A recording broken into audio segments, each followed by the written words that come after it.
وہ جب کبھی انہیں باہر جانا ہوتا ہے کسی تقریب میں, کسی پروگرام میں, تو وہاں بن سور کر کے جانا یہ ضروری سمجھ لیا گیا.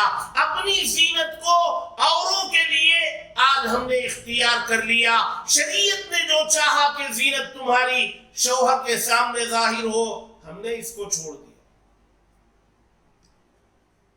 شریعت نے کہا کہ جب آپ باہر جائیں وَلَا يَضْرِبْنَ بِأَرْجُلِهِنَّ, آپ کے زیور نہ بجیں, بالخصوص پیروں میں پہننے والا وہ زیور چلنے میں بجنے کی آواز نہ آئے, تمہارے زیور کی آواز اجنبیوں کے کانوں سے نہ ٹکرائے. اللہ کے نبی صلی اللہ علیہ وسلم نے خوشبو استعمال کر کے عورت کو باہر نکلنے سے منع فرمایا. جی یقیناً لباس جو ہے وہ زینت کا کام دیتا ہے, لیکن حدود ہے. تو عورت زینت ضرور اختیار کرے, اچھا لباس پہنے, قیمتی لباس پہنے, اچھے زیورات پہنے, اور حسن کے اختیار کرنے کے لیے حد میں رہتے ہوئے جن چیزوں کے استعمال کی اجازت شریعت نے دی ہے ان کو استعمال کرے, اور ان سب کا مرکز اپنے شوہر کو بنائے. یہ اللہ تبارک و تعالی نے لباس کا ایک مقصد یہ بتایا. عورت کا لباس پورے بدن کو چھپا لیا, اب اس کے اوپر, اس لباس کے اوپر کوئی بہت قیمتی شال رکھنا چاہتی ہیں, دوپٹے کے اوپر شال, یا دوپٹے کی جگہ میں بہت اچھی شال, جی تو اس کی گنجائش ہے. لیکن سوال وہی ہے کہ وہ زینت کا اظہار کس کے لیے؟ ہمارے یہاں لباس کے اوپر ایک برقعے کا رواج ہے. اس زمانے میں چادر ہوا کرتی تھی, لباس کے اوپر ایک بڑی چادر ہوتی تھی جو پورے بدن کو چادر ڈھانپ لیتی تھی, اور آنکھ کے پاس تھوڑا سا حصہ کھلا رکھ کر اس کو آگے کا راستہ دیکھنے میں اس سے مدد لی جاتی تھی. اب وہ چادروں کا سلسلہ ختم ہوا, برقعوں کا سلسلہ شروع ہوا. تو پہلے برقعے اچھے نکلتے تھے, یعنی وہ شریعت کے عین مقصد کے مطابق برقعے نکلے, اور پھر ہوتے ہوتے وہ برقعے فیشن کی نظر ہو گئے. آج وہ برقع لباس کی سے زیادہ زینت ظاہر کرنے والا ہو گیا. ایک خاتون بغیر برقعے کے لباس فقط پہن کر کے چلے تو لوگوں کی نظروں کو اپنی طرف متوجہ کرنے کا ذریعہ اس کا لباس اتنا نہیں بنتا جتنا آج کا ماڈرن برقع بن جاتا ہے. آج کا ماڈرن برقع اور فیشن زدہ برقع وہ لوگوں کی نظروں کو اپنی طرف مائل کرنے کا بہت بڑا ذریعہ بن چکا. لہذا بڑے زرق برق اور بہت زیادہ بھڑکیلے چمکدار برقعے نکلے ہیں, اور خواتین اس کو اپنے لباس پر پہنتی ہیں. یہ بھی زینت کا اظہار ہے اجنبیوں کے لیے. اور پھر وہ برقعے بدن سے لگے ہوئے رہتے ہیں, بدن کی ساخت اس سے معلوم ہوتی ہے, اس سے منع کیا گیا. تو برقع بھی سیدھا سادہ ہونا چاہیے, ڈھیلا ڈھالا ہونا چاہیے. وہ آپ کے لیے برقع وہ لباس کی زینت کو چھپانے کے لیے, لباس کی زینت ظاہر نہ ہو, لباس کی زینت کو چھپانے کے لیے برقع رکھا گیا. اب وہ برقع لباس سے زیادہ زینت ظاہر کر رہا ہے تو پھر اس برقعے کا کوئی مقصد ہی نہیں. لہذا اللہ تبارک و تعالی یہ فرماتے ہیں کہ یقیناً ہم نے لباس ستر کے چھپانے کے لیے عطا کیا, اور دوسرا مقصد زینت کے اظہار کے لیے. لیکن دونوں میں حدیں ہیں, دونوں میں ہمارے لیے سرکل ہے، پابندیاں ہیں، اور مومن مسلمان کسی مسئلے میں آزاد نہیں ہوگا، ہر مسئلے میں اسے شریعت کی تعلیمات کا پابند اپنے آپ کو بنانا لازمی اور ضروری ہوتا ہے۔ اور اگر ایسا نہیں کیا گیا تو اللہ کے نبی صلی اللہ علیہ وسلم کی تعلیمات کی خلاف ورزی ہوگی، اور آج معاشرہ ہمارا تباہی کے دہانے پر جو پہنچا ہے، اس کے جو مختلف ذرائع ہیں، ان میں ایک اہم ذریعہ یہی ہے کہ آج ہماری مائیں اور بہنیں وہ اپنی زینت کا اظہار اپنے شوہروں سے زیادہ غیروں کے لیے کرنے لگیں، اپنے زیورات کی نمائش، اپنے لباس کی نمائش، اپنے حسن کی نمائش، یہ اپنے شوہر جو اس کا اصل حقدار ہے، شوہر جو اس کا اصل حقدار ہے کہ اس کے سامنے زینت ظاہر کی جائے، حسن کا مظاہرہ کیا جائے، اس حقدار کا حق مار کر ناحق جگہ میں اس کا اظہار کیا جا رہا ہے، تو اللہ تبارک و تعالیٰ کی ناراضگی کے مستحق بنیں گے نہیں بنیں گے؟ اللہ تبارک و تعالیٰ کے عذاب کو دعوت دینے والے بنیں گے نہیں بنیں گے؟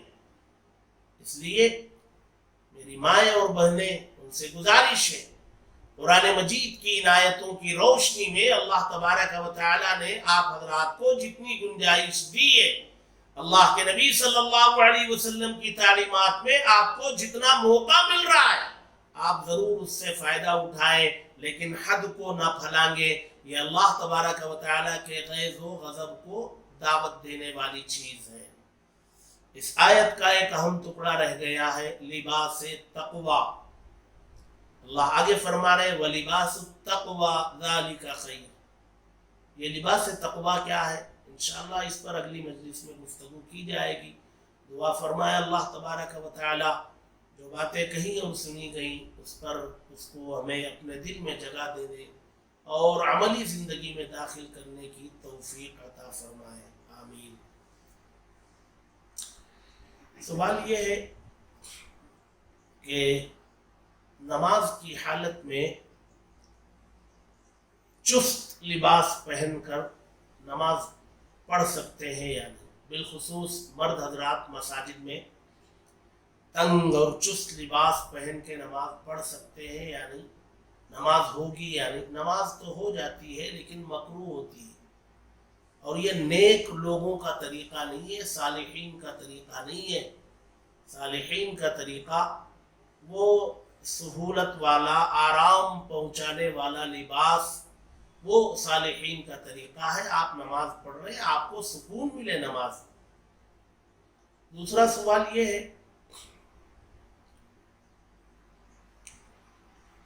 ایک گھر ہے جس میں مشترکہ فیملی رہتی ہے، ماں باپ رہتے ہیں، 2-3 بھائی رہتے ہیں، لیکن ہر بھائی اپنا کاروبار الگ کرتے ہیں، ہر بھائی کی ملکیت الگ ہے، رہنا ایک ساتھ ہوتا ہے، کھانا ایک ساتھ ہوتا ہے، باقی ہر بھائی اپنے اپنے ملکیت کا مالک ہے۔ اتفاق سے 3 بھائیوں کے پاس الگ الگ ان کی ملکیت کا حساب کیا جائے تو صاحب نصاب نہیں بنتے، تینوں بھائی نہیں بنتے، باپ بھی نہیں بن رہے، لیکن تینوں بھائیوں کا اگر ایک جگہ جمع کر لیا جائے تو وہ کل ملا کر کے نصاب کو پہنچ جاتا ہے۔ تو کیا اس مشترکہ فیملی میں رہنے والے لوگ کل ملا کر کے نصاب کو پہنچنے والی مقدار پر زکوٰۃ دیں گے، یا بھائیوں کی ملکیت میں جو الگ الگ ہے الگ الگ حساب کیا جائے گا؟